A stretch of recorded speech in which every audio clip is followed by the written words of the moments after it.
2 Samuel, chapitre 18. David passa en revue le peuple qui était avec lui, et il établit sur eux des chefs de milliers et des chefs de centaines. Il plaça le tiers du peuple sous le commandement de Joab, le tiers sous celui d'Abishaï, fils de Tseruja, frère de Joab, et le tiers sous celui d'Itaï, de Gath. Et le roi dit au peuple, « Moi aussi, je veux sortir avec vous. » Mais le peuple dit, « Tu ne sortiras point. Car si nous prenons la fuite, ce n'est pas sur nous que l'attention se portera, et quand la moitié d'entre nous succomberait, on n'y ferait pas attention. Mais toi, tu es comme 10 000 de nous, et maintenant il vaut mieux que de la ville tu puisses venir à notre secours. » Le roi leur répondit, « Je ferai ce qui vous paraît bon. » Et le roi se tint à côté de la porte, pendant que tout le peuple sortait par centaines et par milliers. Le roi donna cet ordre à Joab, à Abishaï et à Itaï, « Pour l'amour de moi, doucement avec le jeune Absalom. » Et tout le peuple entendit l'ordre du roi à tous les chefs au sujet d'Absalom.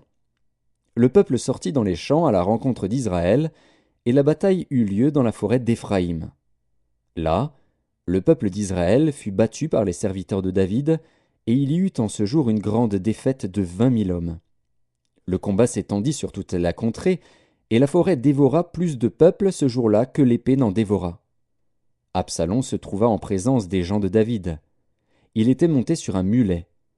Le mulet pénétra sous les branches entrelacées d'un grand térébinthe, et la tête d'Absalom fut prise au térébinthe. Il demeura suspendu entre le ciel et la terre, et le mulet qui était sous lui passa outre. Un homme ayant vu cela vint dire à Joab, « Voici, j'ai vu Absalom suspendu à un térébinthe. » Et Joab dit à l'homme qui lui apporta cette nouvelle, « Tu l'as vu? Pourquoi donc ne l'as-tu pas abattu sur place? Je t'aurais donné 10 cycles d'argent et une ceinture. » Mais cet homme dit à Joab, « Quand je pèserai dans ma main 1000 cycles d'argent, je ne mettrai pas la main sur le fils du roi, car nous avons entendu cet ordre que le roi t'a donné, à toi, à Abishaï et à Itaï, prenez garde chacun au jeune Absalom. Et si j'eusse attenté perfidement à sa vie, rien n'aurait été caché au roi, et tu aurais été toi-même contre moi. » Joab dit, « Je ne m'arrêterai pas auprès de toi. » Et il prit en main 3 javelots, et les enfonça dans le cœur d'Absalom encore plein de vie au milieu du térébinthe. 10 jeunes gens, qui portaient les armes de Joab, entourèrent Absalom, le frappèrent et le firent mourir. Joab fit sonner de la trompette, et le peuple revint, cessant ainsi de poursuivre Israël, parce que Joab l'en empêcha. Ils prirent Absalom, le jetèrent dans une grande fosse au milieu de la forêt, et mirent sur lui un très grand monceau de pierres. Tout Israël s'enfuit, chacun dans sa tente.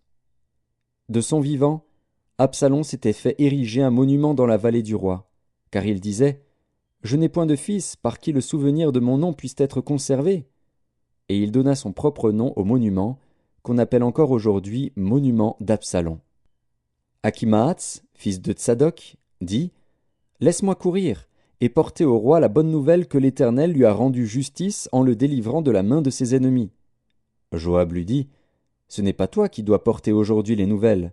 Tu les porteras un autre jour, mais non aujourd'hui, puisque le fils du roi est mort. » Et Joab dit à Cushi, « Va, et annonce au roi ce que tu as vu. » Cushi se prosterna devant Joab et courut.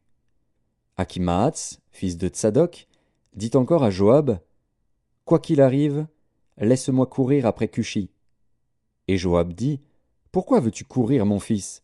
Ce n'est pas un message qui te sera profitable. » « Quoi qu'il arrive, je veux courir, reprit Achimaatz. Et Joab lui dit, « Cours. » Achimaatz courut par le chemin de la plaine, et il devança Cushi. David était assis entre les 2 portes. La sentinelle alla sur le toit de la porte vers la muraille, elle leva les yeux et regarda. Et voici, un homme courait tout seul. La sentinelle cria et avertit le roi. Le roi dit, « S'il est seul, il apporte des nouvelles. » Et cet homme arrivait toujours plus près. La sentinelle vit un autre homme qui courait. Elle cria au portier, « Voici un homme qui court tout seul. » Le roi dit, « Il apporte aussi des nouvelles. » La sentinelle dit, « La manière de courir du premier me paraît celle d'Achimaatz, fils de Tsadok. » Et le roi dit, « C'est un homme de bien, et il apporte de bonnes nouvelles. Achimaas cria, et il dit au roi, Tout va bien. Il se prosterna devant le roi, la face contre terre, et dit, Béni soit l'Éternel, ton Dieu, qui a livré les hommes qui levaient la main contre le roi mon seigneur. Le roi dit, Le jeune Absalom est-il en bonne santé?